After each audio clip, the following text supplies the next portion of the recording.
Imagine dedicating your entire life to a family that sees you as nothing, only to be completely erased when it's time to claim your place. No money, no recognition, not even a single thank you. That's exactly what happened to Jake. His father handed everything to his golden boy brother Ethan, and left him with nothing. But here's where they made their biggest mistake. They thought he was done, that he would disappear. They had no idea he was about to take it all back.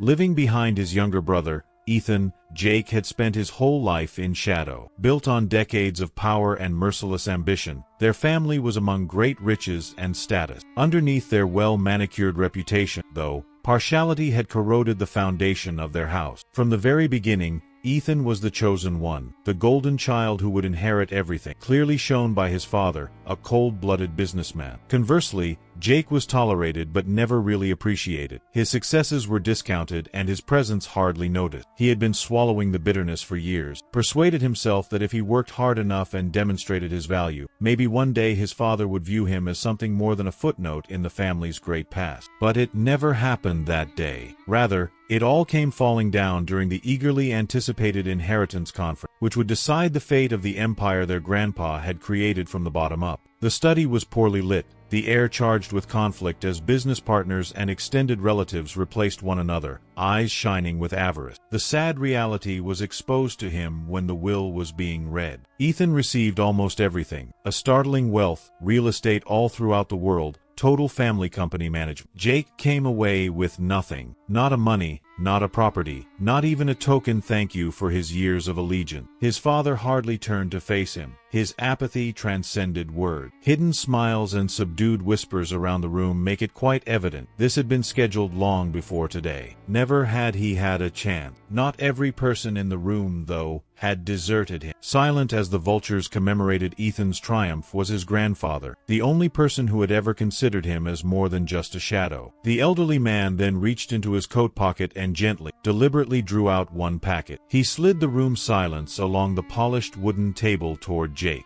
Breath caught in his throat as Jake opened the paper inside, confused murmurs rippling around the assembly. A search for $25 million. Though not all the family's riches, it was enough to transform everything. Enough to change the guidelines of the game usually set against him. Though his grandfather's eyes were blank, his words had weight. Real heritage belonged to the one who really deserved it. With his head raised, Jake left the mansion carrying a carefully clenched check. He had nothing to say to them, no farewell remarks or requests for approval. He understood one thing with perfect clarity as soon as he passed those tall iron gates. Not going to vanish was he. He was not going to be lost. They had no idea what was coming if they believed they had kicked him out. Jake disappeared from their life months ago. Whispers about where he had gone and what he intended to do with his unanticipated wealth floated among elite social circles, while his family reveled in their haughtiness, thinking him to be only a footnote in their legacy. He was laboring in the shadows, building something far more potent than mere wealth: control. The $25 million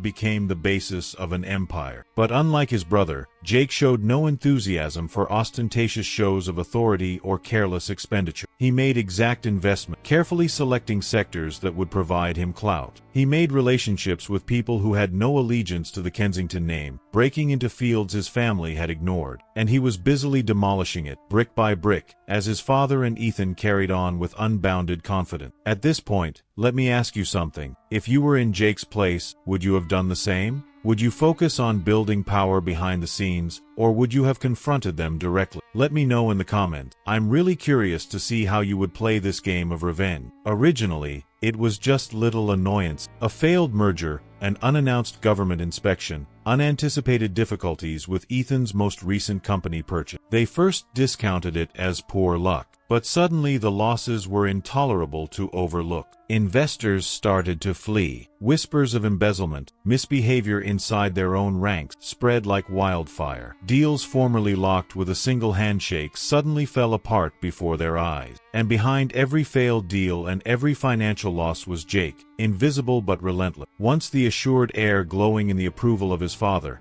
Ethan now finds himself drowning. The pressure grew and he experienced the weight of actual failure for the first time in his affluent existence. Once an unquestionable rock of strength, their father grew tired under the weight of his failing country. That was the last blow then. The very moment Jake had been waiting for. Desperate, Ethan started looking for help. and in his blind conceit, he contacted Jake, the last person he had ever expected to see again. A secret conference was scheduled at the identical mansion where his humiliation had occurred. He passed those doors, no longer the discarded son they had once laughed at, and the air was thick with discomfort. This time he was in charge. As Ethan questioned what Jake wanted, his voice faltered. An apologies. An opportunity to go back to live with his family and take back his position beside them? Jake, though, showed no enthusiasm for phony reconciliation or hollow platitude. He had spent his life seeking their favor, only to find too late that it was never worth having. Rather, he made offers to them, one that would guarantee their survival, but at a price they would never forget.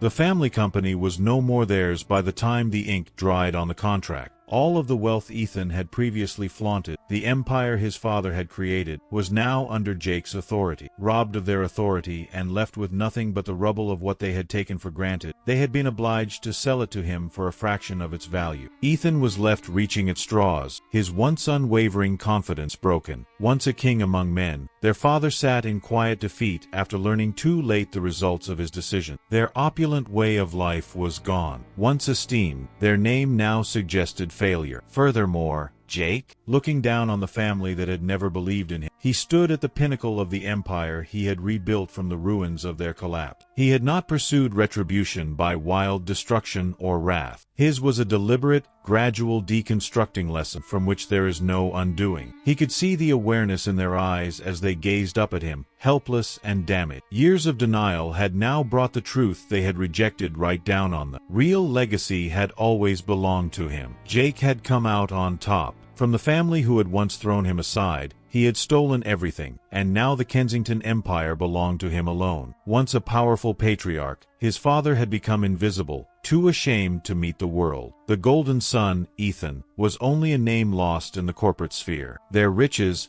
their might, their legacy, all of it his now. Still, triumph marks never as the end of the conflict. Jake observed something disturbing in the months after he took control. Those who used the Kensington brand once looking for bargains started to hesitate. Unquestionably, his influence seemed to be running against opposition. Silent battles were underway against him. Investments were denied. Alliances fell apart without notice. Whispers about his past, about how he had stolen his riches rather than acquired it, traveled in elite circles. Though they no longer posed a threat, he had expected resistance from his family. This was different as well. This was on a larger scale. The first direct attack arrived discreetly in the shape of a failed acquisition. A property agreement locked up for months collapsed, the seller bailing out at final moment. Then came the financial hits. One of his subsidiaries had a shocking audit, another a terrible breach of private information. Still, Jake presented it as chance, nothing more than the inherent difficulties of business. However,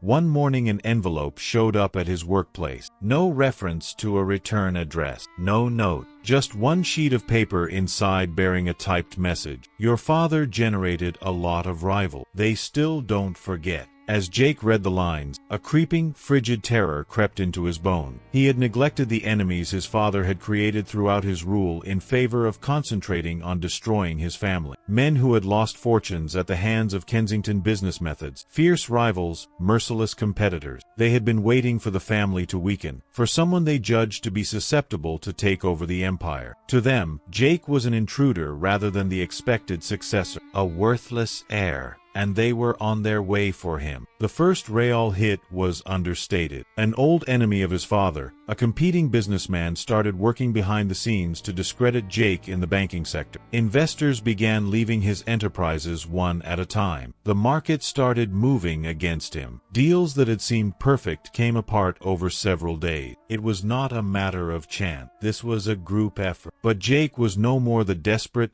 disregarded kid of the past. Knowing how to battle from the shadows, he had created his empire from them. He responded, aiming at the same sectors where his rivals found great success. He changed stock value, made investments in their rivals, turned their friends against them. The war that had begun to whisper grew into actual casualty. The strikes then shifted to become personal. A shocking news report emerged, depicting Jake as a fraud, a man who had only come to be in power by dishonesty and betrayal. Investigating his past, reporters spun his narrative into something terrible. Ethan returned short and gave an interview presenting himself as the actual heir, the victim of his brother's merciless ambition. Though he was not concerned about his reputation, Jake understood the harm was deliberate. In his world, reputation count. He would lose the war before it started if he betrayed the confidence of his ally. And then there came the fire. One of his structures, a New York office tower, burnt overnight under official classification as an accident. Jake had better knowledge. This was a message. The strikes were growing beyond just financial damage. These days, they wanted him to suffer. He had to ascertain the person behind it. Through his contacts,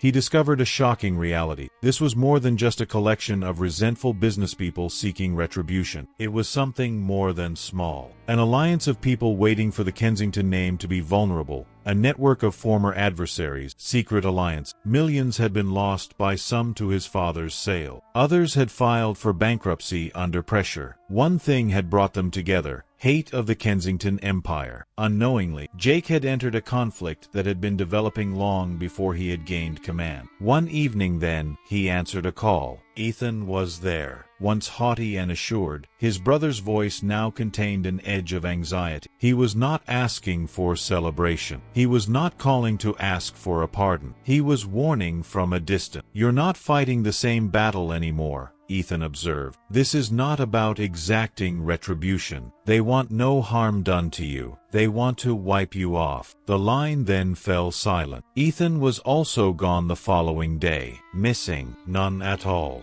Not provided any justification. Uncertainty was something Jake had not experienced in years before he came to power. Having spent his life demolishing those who undervalued him, he was not the one in charge right now. He lacked hunting skill. He was the target of hunters. Jake took everything from the family that cast him aside, proving that revenge is a game best played in the dark. But what happens when the person you betray holds your entire future in their hands? One man thought he had escaped his past, until the woman he abandoned became his only hope for survival. Is forgiveness even an option? Or will she make him suffer? Find out in the next shocking story waiting for you right here.